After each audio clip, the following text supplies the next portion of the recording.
ഏഴാം ക്ലാസ്സിലെ സോഷ്യൽ സയൻസിൻ്റെ 10ാമത്തെ ചാപ്റ്ററിൻ്റെ സെക്കൻഡ് പാർട്ട് വീഡിയോ. അടുത്ത നോക്കിയോളൂ. Let's listen to the conversation. അപ്പോൾ നമ്മൾ ഇതിന് മുന്നേ ഉള്ള പേജ് വരെയുള്ളത് പഠിച്ചു. ഇത് സെക്കൻഡ് പാർട്ട് വീഡിയോ ആണ്. അപ്പോൾ താഴെയുള്ളൊരു കോൺവെർസേഷൻ ശ്രദ്ധിക്കാനാണ് പറഞ്ഞിട്ടുള്ളത്.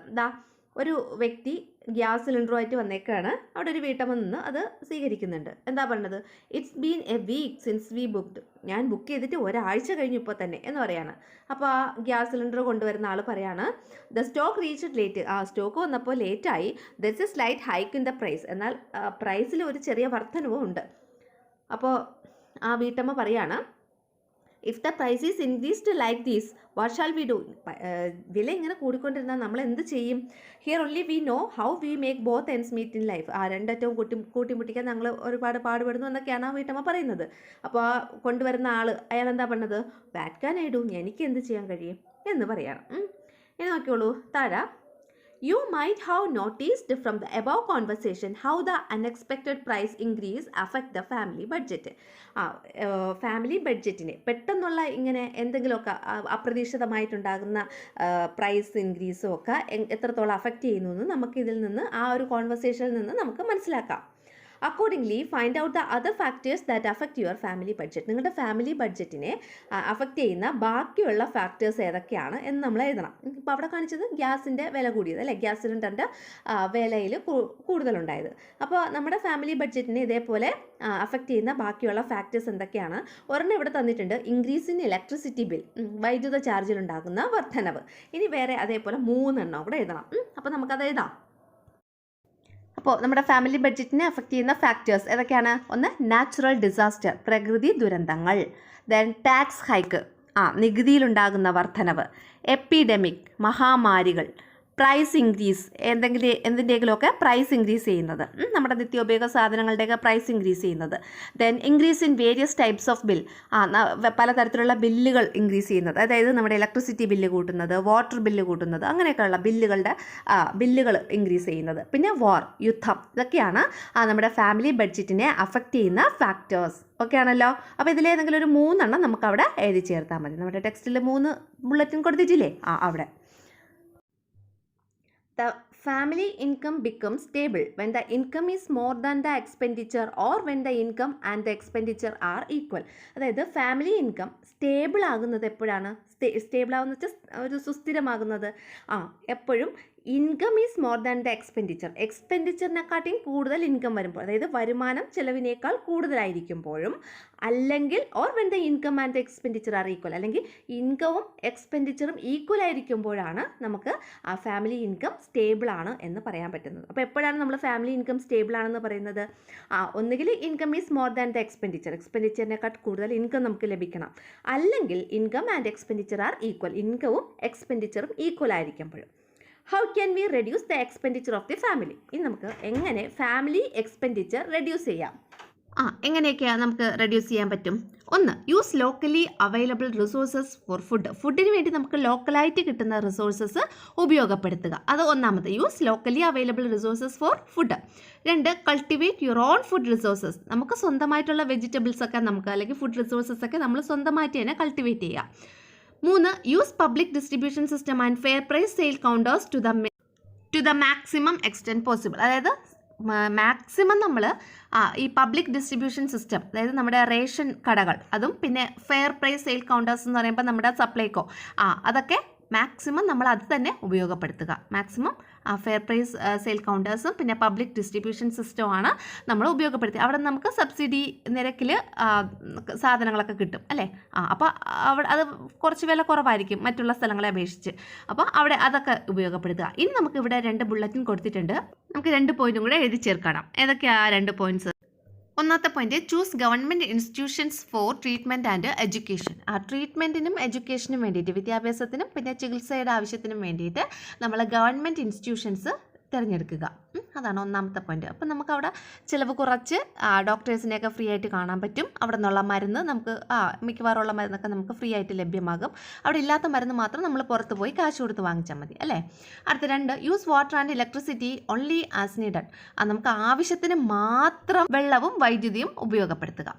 അപ്പോൾ ഈ 2 കാര്യങ്ങളൊന്ന് ശ്രദ്ധിച്ചാൽ നമുക്ക് ഫാമിലി എക്സ്പെൻഡിച്ചർ കുറയ്ക്കാൻ കഴിയും. Given below is the model of the monthly budget of a family. ഒരു ഫാമിലിയുടെ മന്ത്ലി ബഡ്ജറ്റാണ് ഇവിടെ കൊടുത്തിട്ടുള്ളത്. അപ്പോൾ നമ്മൾ നേരത്തെ മുകളിലൊരു ഫാമിലിയെ പറഞ്ഞല്ലോ, ആരാണ്? നിഖിൽ അല്ലേ? നിഖിലിൻ്റെ ഫാമിലിയുടെ ഒരു ബഡ്ജറ്റ്, മന്ത്ലി ബഡ്ജറ്റാണ് ഈ കൊടുത്തിട്ടുള്ളത്.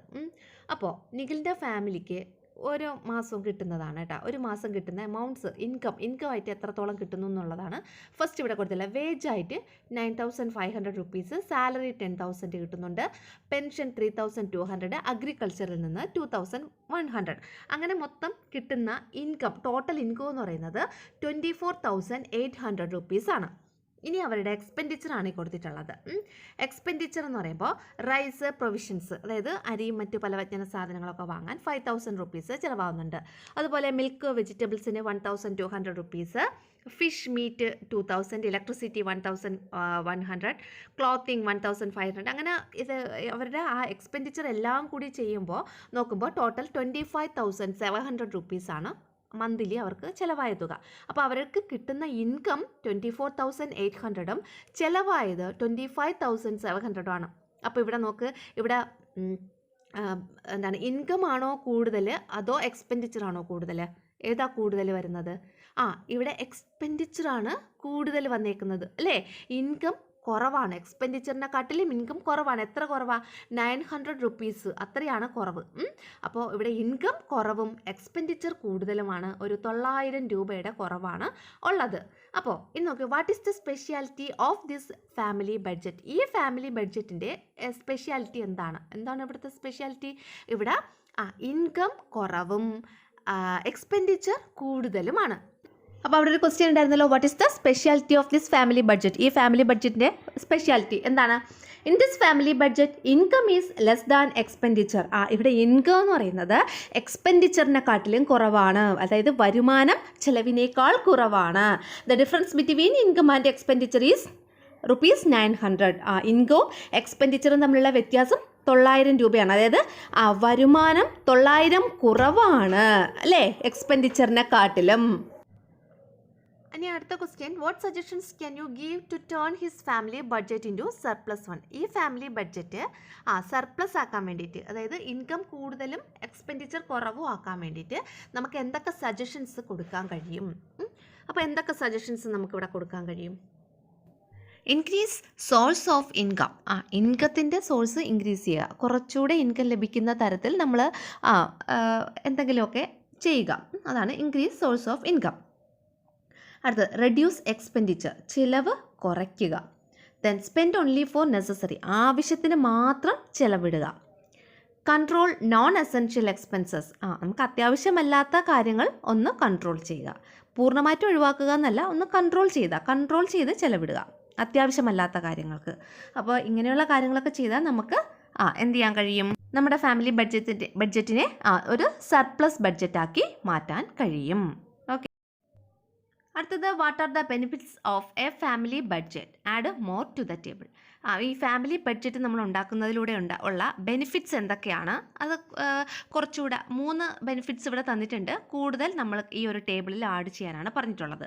അപ്പോൾ അതിൽ ഒന്നാമത്തെ ബെനിഫിറ്റ്, ഫാമിലി ബഡ്ജറ്റ് ഉണ്ടാക്കുന്നതിലുള്ള ബെനിഫിറ്റാണ് കേട്ടോ. 1, recognising different source of income, എവിടെ നിന്നൊക്കെ നമുക്ക് ഇൻകം ലഭിക്കുന്നു എന്നുള്ളത് മനസ്സിലാക്കാൻ കഴിയുന്നു.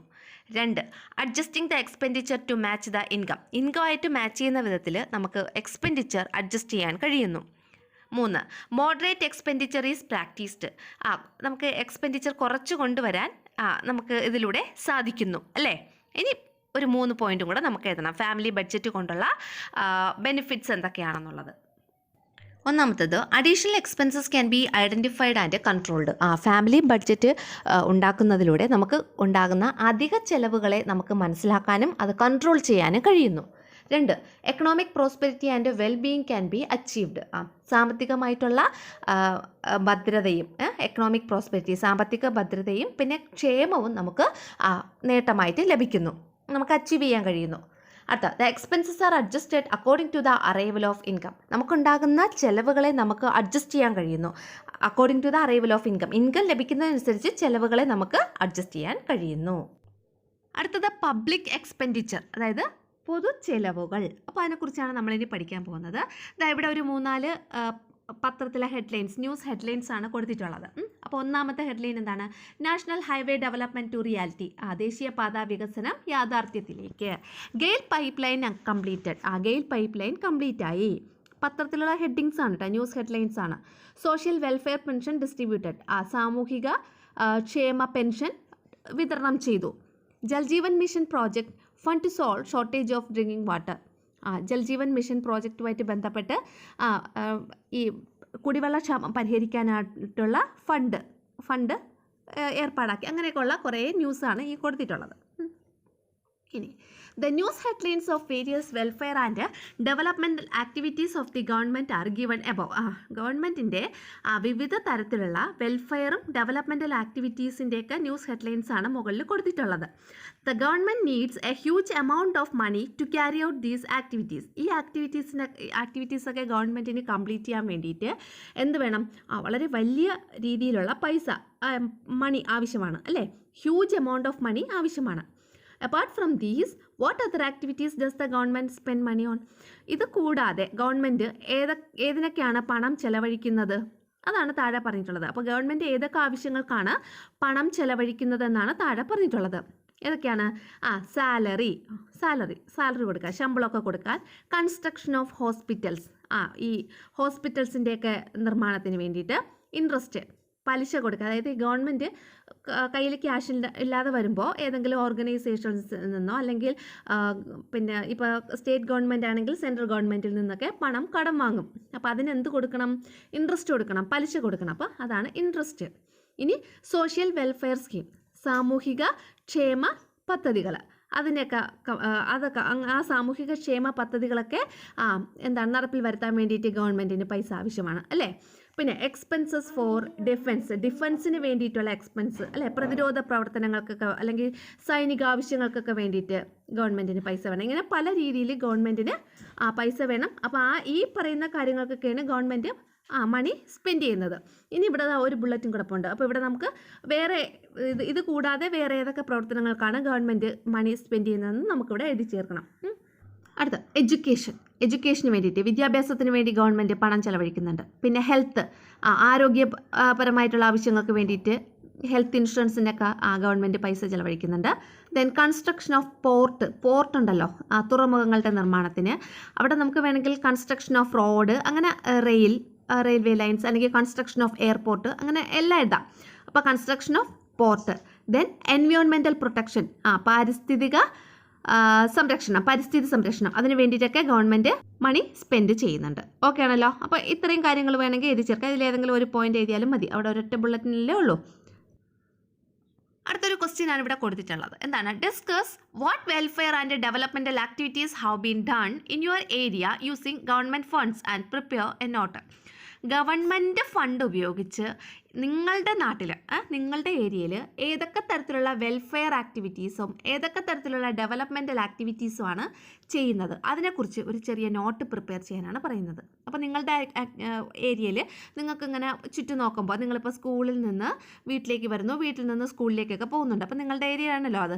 അപ്പോൾ അവിടെ എന്തൊക്കെ വെൽഫെയർ ആക്ടിവിറ്റീസാണ് ചെയ്തിരിക്കുന്നത് എന്നുള്ളത് അത് ചെറിയൊരു നോട്ടായിട്ട് എഴുതാനാണ് പറഞ്ഞിട്ടുള്ളത്. ഞാൻ എൻ്റേതായ രീതിയിൽ ഒരു ചെറിയ നോട്ട് തരും.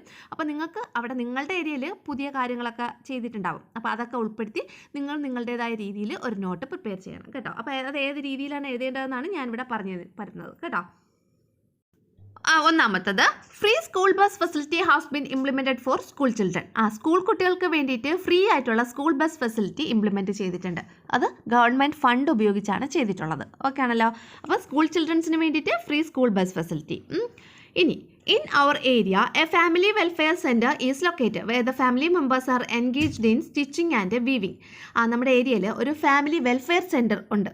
ആ വെൽഫെയർ സെൻറ്ററിൽ ഫാമിലി മെമ്പേഴ്സ് അല്ലേ, കുടുംബത്തിലുള്ള അംഗങ്ങളെല്ലാവരും ഒരുമിച്ച് ചേർന്നിട്ട് സ്റ്റിച്ചിങ്ങും വീവിങ്ങും ഒക്കെ ചെയ്യുന്നുണ്ട്. അപ്പോൾ അത് ഒരു വെൽഫെയർ ആക്ടിവിറ്റിയാണ് അല്ലേ? ഗവൺമെൻറ് ഫണ്ട് ഉപയോഗിച്ച് ചെയ്തിട്ടുള്ള ഒരു വെൽഫെയർ ആക്ടിവിറ്റിയാണ്. ഇനി a preventive care unit set up in our area to help in early detection and prevention of diseases. ഈ രോഗങ്ങൾ മുൻകൂട്ടി തന്നെ മനസ്സിലാക്കാനും അതിനെ പ്രിവെൻറ്റ് ചെയ്യാനും അതിനെ തടയുന്നതിനും വേണ്ടിയിട്ട് ഒരു പ്രിവെൻറ്റീവ് കെയർ യൂണിറ്റ് സജ്ജമാക്കിയിട്ടുണ്ട്. അപ്പോൾ അതിലൂടെ നമുക്ക് അസുഖങ്ങൾ ഈ നമ്മുടെ ആ ഏരിയയിലുള്ള ആൾക്കാർക്ക് എന്തെങ്കിലും അസുഖങ്ങളൊക്കെ ഉണ്ടെങ്കിൽ അത് നേരത്തെ ഡിറ്റക്റ്റ് ചെയ്യാനും അതിനുള്ള ട്രീറ്റ്മെൻറ്റൊക്കെ നേരത്തെ തന്നെ ആരംഭിക്കാനും കഴിയും. അപ്പോൾ ഇത് ഇങ്ങനെ ഒരു 3 എണ്ണമാണ് ഞാൻ എഴുതിയിട്ടുള്ളത്. അപ്പോൾ നിങ്ങളുടെ ഏരിയയിൽ വേറെ ഏതെങ്കിലും ഐറ്റംസ് വേറെ ഏതെങ്കിലും ഡെവലപ്മെൻറ്റൽ ആക്ടിവിറ്റീസും വെൽഫെയർ ആക്ടിവിറ്റീസും ഒക്കെ ഉണ്ടെങ്കിൽ അത് നിങ്ങൾക്ക് ചേർത്ത് വേറെ നോട്ടായിട്ട് പ്രിപ്പയർ ചെയ്യാം കേട്ടോ. ഓക്കെ, അപ്പോൾ ഇതിൻ്റെ ബാക്കി പോർഷൻ നമുക്ക് അടുത്ത ക്ലാസ്സിൽ അപ്ലോഡ് ചെയ്യാം. താങ്ക്